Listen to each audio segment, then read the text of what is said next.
Hi friends, నేను మీ Hemanth. Welcome back to our channel Kshetra దర్శనం.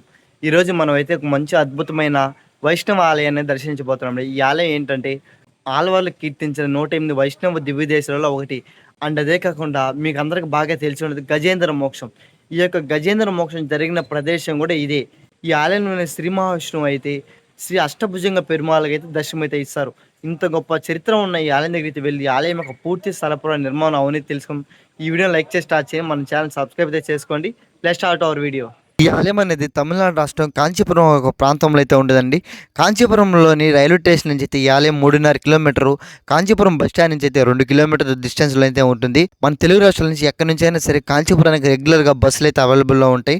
లేదంటే మీరు ఫ్లైట్స్ ద్వారా రావాలనుకున్నా, లేదంటే ట్రైన్స్ ద్వారా రావాలనుకున్నా చెన్నైకి వచ్చి చెన్నై నుంచి కూడా మనం ఈ కాంచీపురం ప్రాంతం దగ్గరికి అయితే రావచ్చు. కాంచీపురం అతి సమీపంలోనే ఈ ఆలయం అయితే ఉంటుంది.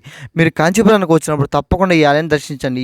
ఈ టెంపుల్ యొక్క లొకేషన్ లింక్ అయితే కింద డిస్క్రిప్షన్ లో ఉంటుంది, ఒకసారి చూడండి. ఇదేనండి నేను మీకు చెప్పిన శ్రీ అష్టభుజంగ టెంపుల్ అనేది. ఇప్పుడు మనం ఈ టెంపుల్లోకి వెళ్ళే ముందు ఈ టెంపుల్ యొక్క టైమింగ్స్ అయితే తెలుసుకున్నాం. మార్నింగ్ 7:30 నుంచి మధ్యాహ్నం 12:30 వరకు, తిరిగి మళ్ళీ 4:30 నుంచి 7 నుంచి 8 వరకు అయితే ఓపెన్ ఉంటుంది. ఇప్పుడు మనం ఈ టెంపుల్ లోపలికి అయితే వెళ్ళి టెంపుల్ యొక్క పూర్తి హిస్టరీ అవన్నీ తెలుసుకున్నాం, పదండి. ఇప్పుడు మనం ఈ ఆలయం తలకు స్థలపురం అయితే తెలుసుకుందాం. పూర్వం ఒకసారి సరస్వతి దేవికి మరియు లక్ష్మీ అమ్మవారికి ఎవరు గొప్ప అనే విషయం పైన వాదోపన వాదం అయితే జరుగుతుంది. ఆ యొక్క వాదోపన వాదనలో ఎవరు గొప్ప అని తెలుసుకోవడానికి ముందుగా దేవతల రాజైన ఇంద్రుడి దగ్గర అయితే వెళ్తారు. ఇంద్రుడిని అడగగా ఇంద్రుడు అయితే లక్ష్మీదేవి అమ్మవారి గొప్ప అని చెప్తారు. కానీ ఆ యొక్క సమాధానానికి అంగీకరించిన సరస్వతి దేవి యొక్క భర్త అయిన బ్రహ్మదేవుని దగ్గరికి అయితే వెళ్తారు. బ్రహ్మదేవుడు కూడా లక్ష్మీదేవి అమ్మవారి గొప్ప అని చెప్తారు. ఆ యొక్క సమాధానానికి అంగీకరించని అండ్ అదే కాకుండా ఆ యొక్క సమాధానాన్ని తన యొక్క భర్త అయిన బ్రహ్మదేవుని దగ్గర నుంచి వచ్చినందువలన అయితే అమ్మవారు ఎంతగానో కోపగించుకొని స్వామివారికి దూరంగా అయితే వెళ్ళిపోతుంది. అప్పుడు బ్రహ్మదేవుడు శ్రీ మహావిష్ణుని కోరుతూ అదే కాకుండా సృష్టి కార్యం కోసం అయితే ఒక అశ్వమేధ యజ్ఞాన్ని అయితే ప్రారంభిస్తారు. ఆ యొక్క యజ్ఞం అనేది ఇద్దరు భార్యాభర్తలు మాత్రమే చేయాలి. కానీ సరస్వతి దేవి లేకుండానే బ్రహ్మదేవుడు ఆ యొక్క యజ్ఞాన్ని చేసినందువలన అయితే సరస్వతి దేవి మరింత కోపం అయితే తెచ్చుకొని ఆ యొక్క యజ్ఞాన్ని ఎలా అయినా భంగం చేయాలంటే అనుకుంటుంది. ఆ యొక్క యజ్ఞాన్ని ఎలా అయినా భంగం కలిగించాలనే విషయంలో మొట్టమొదటిగా అయితే ఒక వేగవతి అనే ఒక నదిని అయితే ప్రవహించమని అయితే అక్కడ ఆదేశిస్తుంది. ఆ యొక్క యజ్ఞం అనేది శ్రీ మహావిష్ణు కోసం చేసినందువలన అయితే బ్రహ్మదేవుడు శ్రీ మహావిష్ణువు వచ్చి ఆ యొక్క యజ్ఞానికి ఎటువంటి ఆటంకం కలిగించకుండా ఆ నదికి అడ్డంగా అయితే శయనిస్తారు. అప్పుడు ఆ యొక్క వేగవతి నది అనేది ఆ యొక్క నది యొక్క మార్గాన్ని అయితే మార్చుకొని దూరంగా అయితే వెళ్ళిపోతుంది. తిరిగి మళ్ళీ సరస్వతీదేవి ఆ యొక్క యజ్ఞాన్ని ఎలా అయినా భంగం చేయాలనే విషయంలో ఎంతోమంది రాక్షసుని పంపిస్తుంది. అప్పుడు ఇవన్నీ చూస్తున్న మహావిష్ణువు అయితే ఆయన మొట్టమొదటిసారిగా అయితే అష్టభుజ పెరుమాళ్ అనే ఒక అవతారం అయితే ఎత్తుతారు. అంటే శ్రీ మహావిష్ణువు 8 చేతులతో 8 ఆయుధాలతో అయితే దర్శనం అయితే ఇచ్చి ఈ యొక్క ప్రదేశంలో ఆయా సరస్వతీదేవి పంపించిన ఆ యొక్క 8 మంది రాక్షసులను అయితే ఒక్కో ఆయుధంతో ఒక్కో విధంగా అయితే సంహరిస్తారు ఈ యొక్క అద్భుతమైన ప్రదేశంలో. ఈ ఆలయానికి ఉన్న మరొక స్థల పురాణం ఏంటంటే ఇంద్రదేవునుడు పునర్జన్మలో గజేంద్రుడికి అయితే జన్మిస్తారు. మీ అందరికీ గజేంద్ర మోక్షం యొక్క చరిత్ర తెలిసే ఉంటుంది కదండి. ఆ యొక్క గజేంద్ర మోక్షం జరిగింది ప్రదేశం ఈ యొక్క ఆలయం అనేది. పూర్వం గజేంద్రుడు ఈ యొక్క ప్రదేశంలో ఉన్న ఈ యొక్క ఆలయం ప్రదేశంలో ఉన్న ఒక పుష్కరంలో అయితే ప్రతిరోజు అయితే పద్మాలన్నింటినీ అయితే కోసుకొని ఈ యొక్క పుష్కరంలో అయితే స్నానమాచరించి వెళ్ళి ఈ యొక్క స్వామివారిని అయితే పూజించేవారు. అలా కొన్ని సంవత్సరాలు జరుగుతున్న సమయంలో అయితే ఒకసారి ఆయన యథావిధిగా ఆయన యొక్క పని చేస్తున్నప్పుడు అయితే ఈ యొక్క పుష్కరంలో ఉన్న ఒక ముసలి అనేది ఆ యొక్క ఏనుగు యొక్క కాలుని అయితే పట్టుకుని కొరుకుతూ ఉంటుంది. ఆ యొక్క బాధను భరించలేని గజేంద్రుడు అయితే శ్రీ మహావిష్ణువుని భక్తితో ప్రార్థించగా భక్తుని యొక్క బాధను తీర్చేందుకైతే సాక్షాత్తుగా శ్రీ మహావిష్ణువు ఈ యొక్క ప్రదేశంలో అయితే ఆయన యొక్క సుదర్శన చక్రంతో అయితే ఆ ముసలి యొక్క తలనైతే ఖండించి ఈ యొక్క గజేంద్రుని అయితే కాపాడి ఆ యొక్క గజేంద్రుడికి అయితే మోక్షాన్ని అయితే ప్రసాదిస్తారు. మన పురాణంలో చెప్పబడిన ఎంతో గొప్ప చరిత్ర అయిన గజేంద్ర మోక్షం జరిగిన ప్రదేశం ఈ యొక్క ఆలయ ప్రదేశం అనేది. అందువల్ల ఈ ఆలయంలోని పుష్కరిని అయితే గజేంద్ర తీర్థం అనేది పిలుస్తారు. అండ్ అదే కాకుండా ఈ యొక్క సంఘటన ద్వారా స్వామివారికి అయితే గజేంద్ర వర్ధన్ అనే పేరు కూడా వచ్చింది. ఓకేనండి, ఇప్పుడు మీకు స్థల పురాణం మొత్తం అర్థమైంది కదా. ఇప్పుడు మనం ఈ ఆలయం యొక్క నిర్మాణ విషయానికి వస్తే ఈ ఆలయాన్ని అయితే 7 నుంచి 9 ఈ మధ్య శతాబ్దంలో అయితే మొట్టమొదట పల్లవ రాజులు అయితే నిర్మించారండి. పల్లవ రాజులు ఈ ఆలయాన్ని మొత్తం శాండ్ స్టోన్ అయితే నిర్మించారు. వాళ్ళ తర్వాత అయితే ఈ ఆలయాన్ని చోళరాజులు, మధ్యయుగ చోళులు, విజయనగర రాజులు, మళ్ళీ ఎందరో రాజులు అయితే ఈ ఆలయాన్ని అయితే నిర్మించారు.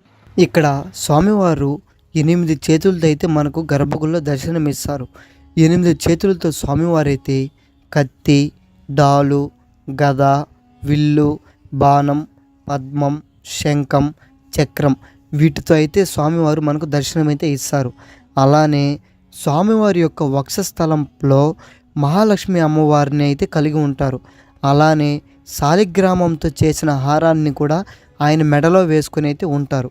ఇక్కడ అమ్మవారిని పుష్పకవల్లి తాయారని, స్వామివారిని ఆదికేశవ పెరుమాళ్, గజేంద్ర వర్ధన్, చక్రవర్ధన్ మరెన్నో పేర్లతో అయితే స్వామివారిని పిలుస్తూ ఉంటారు. అన్ని దేవాలయాలాగానే ఈ దేవాలయంలో కూడా హనుమంతుల వారికి, ఆళ్వార్లకి సుదర్శన చక్రం, సర్భ విగ్రహాలతో పాటు హనుమంతుల వారికి, ఆళ్వార్లకి అయితే ప్రత్యేకంగా ఒక మందిరం అయితే ఉండదు. కాంచీపురంలో మహావిష్ణువుకి సంబంధించిన అతి పురాతనమైన 4 వైష్ణవ దేవాలయాలలో ఈ దేవాలయం కూడా ఒకటి. అందులో ఒకటి యథోత్కారి ఆలయం, రెండవది వరదరాజ పెరుమాళ్ ఆలయం, మూడవది దేశప్రకాశ్ పెరుమాలయం, నాలుగవది ఈ అష్టభుజంగా పెరుమాళ్ ఆలయం. ఈ 4 వైష్ణవ దేవాలయాలు కాంచీపురంలోనే అతి పురాతన దేవాలయాలుగా వర్గీకరిస్తారు. ఈ ఆలయాన్ని మొదట్లో పల్లవ రాజులు నిర్మించారని చెప్పాను కదా, ఆ తర్వాత చోళులు అయితే నిర్మించారు. దానికి ఉదాహరణగా ఇప్పుడు మీరు చూస్తున్నారు కదా యారో మార్కేస్ అని, ఇది పల్లవ రాజులు నిర్మించింది, ఇది చోళ రాజులు నిర్మించింది. ఈ ఆలయాన్ని పల్లవ రాజులు మొదట్లో శాండ్ స్టోన్ అయితే నిర్మించారు. వాళ్ళ తర్వాత చోళరాజులు అయితే ఈ ఆలయాన్ని కొండరాజుతో అయితే నిర్మించారు. అంటే మనకు ఈ ఆలయాన్ని చూస్తున్నప్పుడు ఒక తోన బ్లాక్ రాయితీ అయితే ఉంటుంది, అదే చోళరాజులు నిర్మించింది. ఇప్పుడు మీరు చూస్తున్న లిపి వచ్చి 1000 సంవత్సరాల క్రితం ఇక్కడ పల్లవ రాజులు ఉపయోగించిన లిపి. ఈ 1000 సంవత్సరాల క్రితం లిపి అని ఆర్కియాలజీ సర్వే వాళ్ళు అయితే గుర్తించి చెప్పారు. ఈ ఆలయంలో లక్ష్మీదేవిని పుష్పకవల్లి అమ్మవారు అని పిలుస్తారని చెప్పాను కదా, ఇక్కడ అమ్మవారికి ప్రత్యేకంగా ఒక ఆలయాన్ని అయితే నిర్మించారు. ఇదేనండి ఆ ఆలయం. ఇప్పుడు మీరు చూస్తున్నది ఈ ఆలయం యొక్క గోపురం. ఈ ఆలయం యొక్క గోపురం 4 అంతస్తుల్లో అయితే పల్లవ రాజులు అయితే ఎంతో అద్భుతంగా అయితే నిర్మించారు. మనం గుడి లోపలికి రాగానే మనకి ఎంట్రన్స్లోనే ఎంతో అద్భుతంగా అయితే కనిపిస్తుంది. ఇది ఈ ఆలయం యొక్క పుష్కరిణి. ఈ ఆలయంలోని మరొక ప్రత్యేకత ఏమిటంటే గజేంద్ర మోక్షానికి సంబంధించిన బ్రహ్మోత్సవాలు జూలై, ఆగస్టు నెలలో అయితే జరుపుతారు.